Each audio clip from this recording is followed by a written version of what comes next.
Hi friends, welcome to my channel. இன்னைக்கு இந்த வீடியோல whipping cream மெல்ட் ஆகாம நல்ல ஸ்டிஃப் பீக்கோட இருக்குறதுக்குள்ள டிப்ஸும் ஒரு சீக்ரெட் இன்கிரிடியன்ட்டும் தான் फ्रेंड्स பார்க்க போறோம். பாருங்க இந்த cream எந்த அளவுக்கு ஸ்டெபிலைஸ்டா ஸ்டிஃப் பீக்கோட இருக்குன்னு.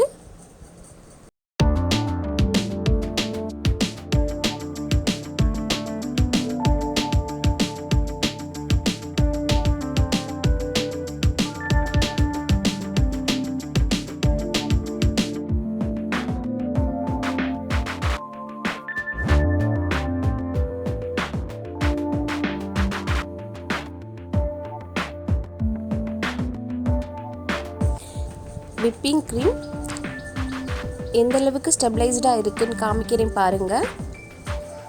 இந்த பவுலை அப்படியே கவுத்துனாலும் அது கீழே விழுக கூடாது. இதுதான் கரெக்டான கன்சிஸ்டன்சி. whipping cream இந்த அளவுக்கு ஸ்டெபிலைஸ்டா இருந்தா மட்டும் தான் நம்மளோட டிசைன்ஸ் எல்லாம் அழகா தெரியும். இப்போ வாங்க எப்படி செய்யறதுன்னு பார்க்கலாம். இந்த பவுலை நான் ஃப்ரீசர்ல வச்சு எடுத்துருக்கேன். பவுலையும் விஸ்கையும் 1.5 கப் அளவு whipping cream எடுத்துக்குவோம்.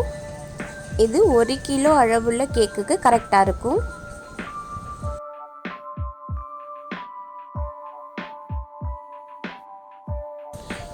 ஃபஸ்ட்டு ஸ்டார்ட் பண்ணும்போது ஒரு 2 மினிட்ஸ் லோ ஸ்பீடில் பீட் பண்ணிக்குவோம்.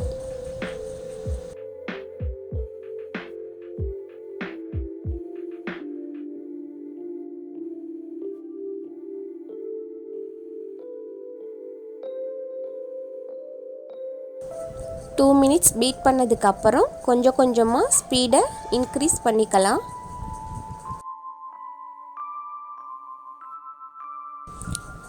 க்ரீம் பீட் பண்ணும்போது நல்லா கூலிங்காக இருந்தால் மட்டும்தான் நல்ல ஸ்டெபிலைஸ்டாக வரும். அதுக்காக இப்போ ஒரு பவுலில் ஐஸ் வாட்டர் சேர்த்துக்கிறேன்.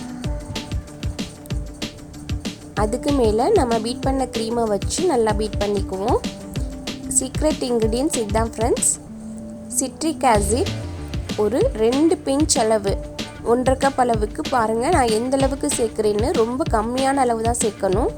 2 பிஞ்ச் மட்டும் சேர்த்து நல்லா பீட் பண்ணிக்கோங்க. க்ரீம் நல்லா ஸ்டெபிலைஸ்டாக வரும்.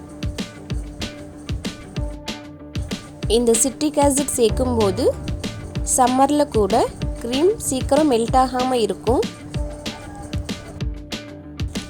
ஆனால் அளவை மட்டும் ரொம்ப கம்மியான அளவாக சேருங்க. அப்படி இல்லைன்னா புளிப்பு சுவை வந்துடும். க்ரீமோட டேஸ்ட்டையே கெடுத்துரும் அது.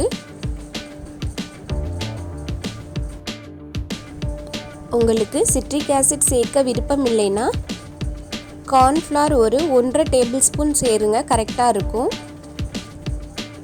அதோட சுகர் பவுடர் கொஞ்சம் ஆட் பண்ணி பீட் பண்ணிங்கன்னா க்ரீம் நல்லா ஸ்டெபிலைஸ்டாக இருக்கும்.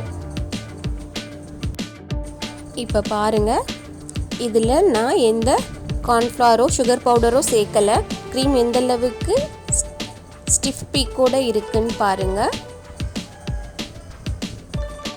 நம்ம பீட் பண்ணி முடித்ததுக்கப்புறம் பீட்ரோட விஸ்கில் க்ரீம் கொஞ்சம் கூட ஒட்டாமல் இருக்கிறதுக்குள்ள டிப்ஸ் தான் இது.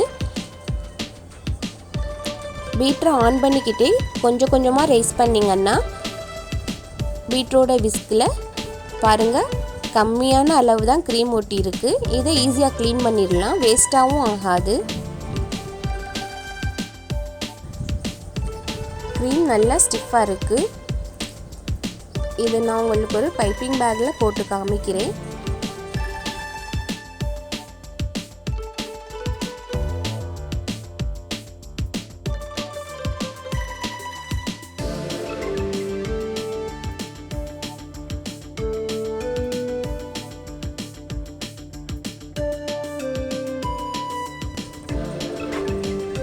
நாசில்ஸ் எல்லாமே கடையில் ஓவர் ரேட்டாக இருக்குது ஃப்ரெண்ட்ஸ். அதே மாதிரி ஆன்லைன்லேயும் ரொம்ப ரேட் கூட இருக்குது. அதை நம்பி வாங்கவும் முடியலை. ஃப்ளிப்கார்ட்டில் நான் வாங்கினேன், பட் அது ரொம்ப குட்டி சைஸாக இருந்துச்சு, ரேட் காஸ்ட்லியாக இருந்துச்சு. அதனால அதை ரிட்டன் போட்டுட்டேன். அதுக்கப்புறம் நான் வெப்சைட்ஸில் தேடி நான் இந்த வீடியோவில் யூஸ் பண்ணியிருக்க நாசில்ஸ்லாம் வாங்கியிருக்கேன். உங்களுக்கும் வேண்டும் அப்படின்னா நீங்கள் கமெண்ட் செக்ஷனில் கேளுங்க. அதை கொரியர் மூலமாக அனுப்பி விடுறதுக்கு நான் ஏற்பாடு செஞ்சுருக்கேன். அது என்ன ப்ரொசீஜருங்கிறதையும் ரேட் என்னங்கிறதையும் நான் நெக்ஸ்ட் வீடியோவில் இதுக்காக தனி வீடியோ அப்லோட் பண்ணுறேன் ஃப்ரெண்ட்ஸ். நீங்கள் உங்களுக்கு வேணும்னா கமெண்ட் செக்ஷனில் கேளுங்க.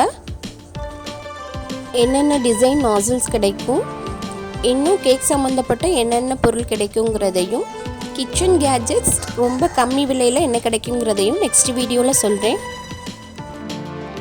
இன்னும் அடுத்தடுத்த வீடியோஸில் கேக்கில் நல்லா ஷார்ப் எட்ஜஸோடு எப்படி க்ரீம் அப்ளை பண்ணுறது, இன்னும் tips and tricks, nozzle designs எல்லாமே அடுத்தடுத்த வீடியோஸில் வர இருக்குது ஃப்ரெண்ட்ஸ்.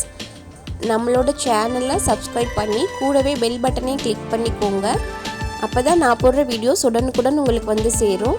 இந்த வீடியோ பிடிச்சிருந்தால் லைக் பண்ணி ஷேர் பண்ணுங்கள். மறக்காமல் நம்ம சேனலை சப்ஸ்கிரைப் பண்ணுங்கள். தேங்க்யூ.